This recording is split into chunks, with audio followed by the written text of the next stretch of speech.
Voltamos com Diálogos Impertinentes, hoje tratando do tema o evolucionismo. Nós dialogadores, o Mário César Cardoso de Pina, que é zoólogo, professor titular da Universidade de São Paulo, e o Naor Neves de Souza Júnior, que é geólogo e é um dos coordenadores dentro da UNASP, que é o Centro Universitário Adventista.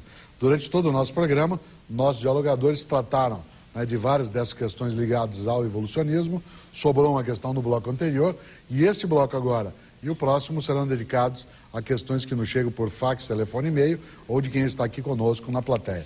O Oscar vai trazer à tona a questão que ficou e que eu não, em função do tempo, não deixei que o Naor pudesse terminar tão bem como já vinha fazendo. O Mário citou o pronunciamento do Papa João Paulo II, que mais ou menos buscou uma ponte, talvez, entre a evolução e a criação. Hoje, nos Estados Unidos, há um grande debate sobre exatamente esse ensino do criacionismo nas escolas. Inclusive, foi derrotado e não pôde ser aplicado em escolas públicas como ciência. Pode ser explicado como religião, mas não como ciência. O que eu te pergunto é isso, quer dizer, hoje em dia, é possível a gente acreditar nessa teoria da criação como eu me perdi um pouco aqui, mas... Como uma explicação racional? Porque, na verdade, o que existe é uma teoria aleatória que explica a criação e, por outro lado, uma teoria que prevê uma coisa direcionada. As duas coisas não são compatíveis. Esse neocriacionismo nos Estados Unidos faz essa ponte? Bem, existem vários movimentos nos Estados Unidos. Eu gostaria de dizer que lá não tenho certeza, mas aqui, com certeza, 3 afirmações são frequentemente citadas pela mídia e, na minha entender, equivocadas. A primeira delas, que cientificamente eu não concordo. A religião, discordo.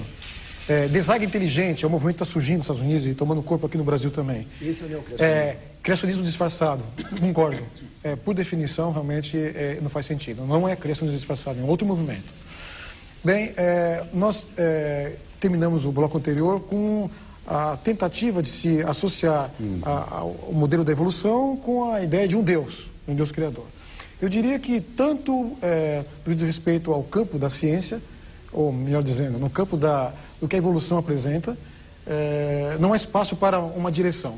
Existe um famoso biólogo já falecido, Newton Freire Maia. Ele procura realmente colocar as bases do evolucionismo teísta. O evolucionismo teísta é aquele realmente que, de certa forma, foi adotado ou foi valorizado pela declaração de João Paulo II. Então, pelo lado da evolução, não há como realmente um Deus, mesmo que haja um espaço para uma liberdade para as mutações e a seleção natural atuar, ela não é dirigida em nenhum momento à evolução. Então não caberia realmente o papel de Deus no processo evolutivo. Pelo lado da religião, imaginamos um Deus desenvolvendo um processo onde o mais apto sobrevive. Onde estão os direitos, a igualdade do ser humano? Então, também no aspecto bíblico não há espaço para a evolução. Então, eu diria que o evolucionismo teísta é duplamente equivocado. Seria até mais intuitivo você imaginar um processo evolutivo clássico ateísta, ou naturalista, do que tentar associar a pessoa de Deus à evolução. Então, voltando, o criacionismo realmente não é sinônimo de a religião ou Bíblia. É a associação entre conhecimento científico, convencional, o método científico é utilizado de maneira correta e completa com o conhecimento bíblico pertinente. E essa harmonia, praticamente, ela não me trouxe nenhum prejuízo, pelo contrário.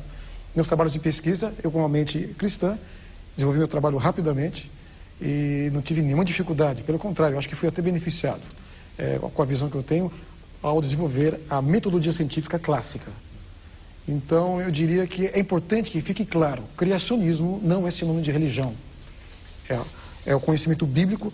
Quando se fala conhecimento bíblico, tem muitas religiões bíblico-cristãs. É uma questão de você realmente interpretar a Bíblia de maneira correta. Infelizmente, cada um interpreta da sua maneira. Existe uma subjetividade muito maior no campo da religião do que no campo da ciência. A Bíblia, tal como os registros fósseis, é uma questão de interpretação? Bem, infelizmente ou felizmente, né? Eu acho que felizmente. Bom, no caso, vamos voltar. Então, esses seres que foram mortos de maneira catastrófica, que, para mim, se ajusta perfeitamente à narrativa bíblica do dilúvio. Eu não vejo nenhum problema. Sim. As minhas pesquisas científicas, eu tenho artigos publicados em vários lugares, no Brasil e fora, nenhuma compatibilidade. E esses seres, se eu valorizo Gênesis 7, 8, eu creio que tranquilamente eu posso me reportar a Gênesis 1, que fala que esses que morreram, essa extinção generalizada de seres criados a princípio por Deus. Por quê? Por que eu falo criados? Só com base na Bíblia? Não. Hoje o próprio movimento do design inteligente, que não é criacionismo, vem levantando as questões relevantes, mostrando que por detrás de toda a sofisticação, complexidade dos seres, deve existir uma inteligência. É um absurdo imaginar que a mente humana, capaz de fazer coisas tão complicadas, nós conseguimos interpretar, bom, isso aqui não surgiu por acaso, o homem fez um artefato humano. Imaginar que essa mente prodigiosa surgiu por acaso. Por detrás de algo realmente complexo, deve existir uma inteligência. Então, eu creio que fica muito simples nós imaginarmos, claro, é evidente, que por detrás realmente do ser humano existe um Deus Criador. Nós temos várias questões, agora nós vamos começar nesse bloco e no próximo.